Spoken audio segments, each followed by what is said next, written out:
After months of planning and a great deal of speculation, the nation rejoiced as Will and Kate became man and wife, and residents of Bournemouth were no exception to the celebrations. I was invited to Fernside Road in Winton, where a street party was in full swing.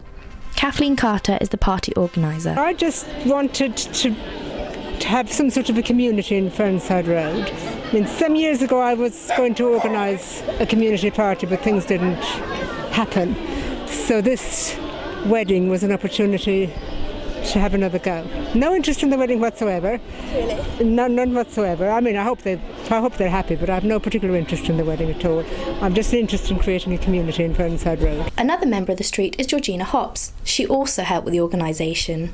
It was a neighbour from number 19, Kathleen, who actually came up with the idea, did a leaflet drop, and then it was suggested that we'd be quite good at helping, my husband and I, Colin. So we were sort of, you get drawn into something, and we did. We've had a small core of us that we've met on a regular basis and done leaflet drops and encouraged people to join in, and actually it's gained momentum as we've gone along. It's been good. It's been sort of, putting out the bunting this morning, because everyone had to sort of help opening windows, dropping down string, and so that's been good. Yes, it has helped the community spirit, definitely, because you do tend to find this road as an example, in the winter, which is coming out of winter, you hibernate. And then you come out in the summer, you see people, but you don't really get to know people. And it seems that the neighbours agree that the party has brought the street together too. It's a super occasion, it's a good way in which to celebrate the happy nuptials, and for the community, folks in the street to get to know one another. Folks who haven't spoken with one another are just, meeting up. Lovely. It's folk I've spoken to that I nod to or I wave to in the car, but we've actually been able to sit down and talk, which is good. It's been a very worthwhile occasion. And it's not too sunny, but at least it's not raining. There's a couple that have lived here, I think about 30 odd years, and know no one. So that's really interesting. So you've got to know people today? Met a few new people that have just moved in, I didn't know. Yeah, met those people that have been here a long time, didn't know. I think people are still kind of together with their own neighbours, but hopefully it'll, as the day goes on.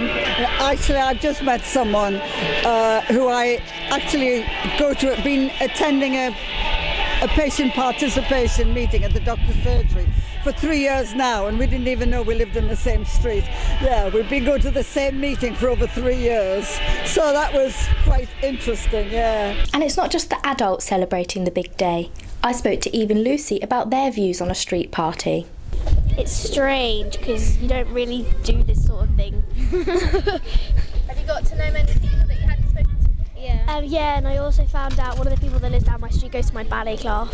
So it seems that Fernside Road is overflowing with community spirit. And it's no surprise everyone's happy, what with the array of activities for the children, including face painting and parachute games, as well as cakes and treats. I spoke to one lady who had a very special story to share. I was 4.5 when I was a coronation fairy in 1953, when Queen Elizabeth was, crowned Queen. And it was a wonderful atmosphere because I come from London, and this was a place called Walthamstow, and that's when you knew all your neighbours. But as the years have gone on, people don't know who's even living next door to each other. So I think it's really lovely that this street can do what they're doing. Yeah. So from this one street in Bournemouth to the rest of the country, Britain is celebrating. And William and Catherine have given us the excuse to let our hair down and unite, and on this momentous day really put the great back into Britain. I'm Gemma Mullen, reporting for Bournemouth News.